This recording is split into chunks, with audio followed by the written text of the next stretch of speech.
Have you ever had a moment that felt bigger than you? A moment of sudden peace, awe, or profound connection, where everything just seemed to make sense, even for a fleeting second? You might have felt it looking at a starry sky, listening to a piece of music, or even in a moment of quiet solitude. These powerful moments are what psychologists call spiritual experiences. But what are they really? Are they whispers from a divine source? Or are they profound psychological events emerging from the depths of our own minds? Today, we're going to explore the fascinating psychology behind these experiences and uncover why they hold the power to change our lives. Throughout history and across every culture, people have reported experiencing similar profound moments. A sense of unity with everything, a feeling of timelessness, and an overwhelming wave of love. William James, a pioneer in the psychology of religion, was one of the first to seriously study these phenomena. He described them as states of insight into depths of truth unplumbed by the discursive intellect. Essentially, they're moments where we grasp a truth that our everyday logical minds can't quite reach. Think about it.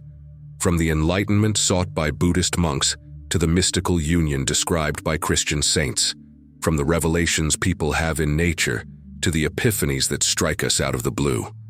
The context might change, but the core feeling is often the same. The boundaries of our individual self, our ego, seem to dissolve, and something much greater feels like it's awakening within us. But what's actually happening inside our minds during these moments?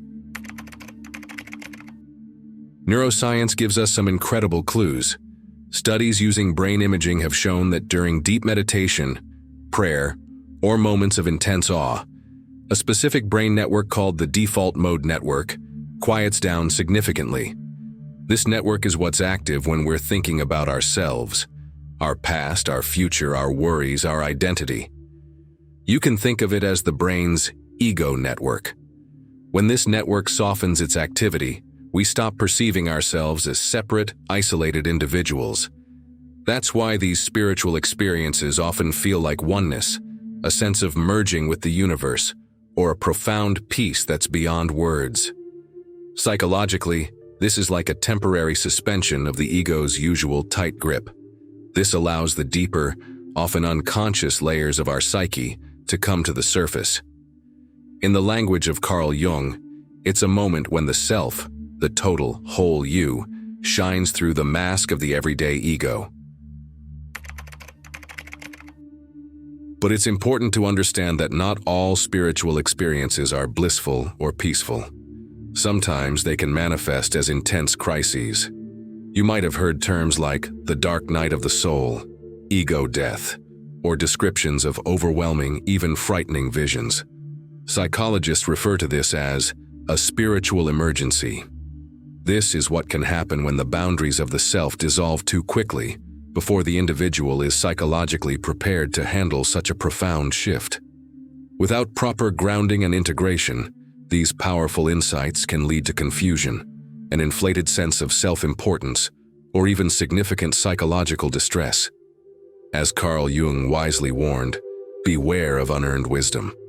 The real challenge and the real opportunity for growth lies in bringing the light from these extraordinary experiences back into our ordinary, everyday lives. So how do we do that? How do we integrate these profound moments so they lead to lasting positive change? Integration is the key.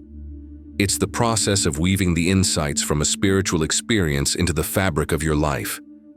This isn't about forcing yourself to be different overnight. It's a gentle, ongoing process. It might look like journaling about your experience, trying to capture the feelings and insights in words.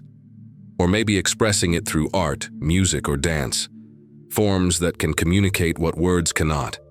Talking about it with a trusted guide, a therapist, or a spiritual mentor who understands these states can be incredibly helpful. It helps you make sense of what happened and ground it in reality. The goal is to allow your values and your behavior to evolve naturally, guided by the new perspective you've gained.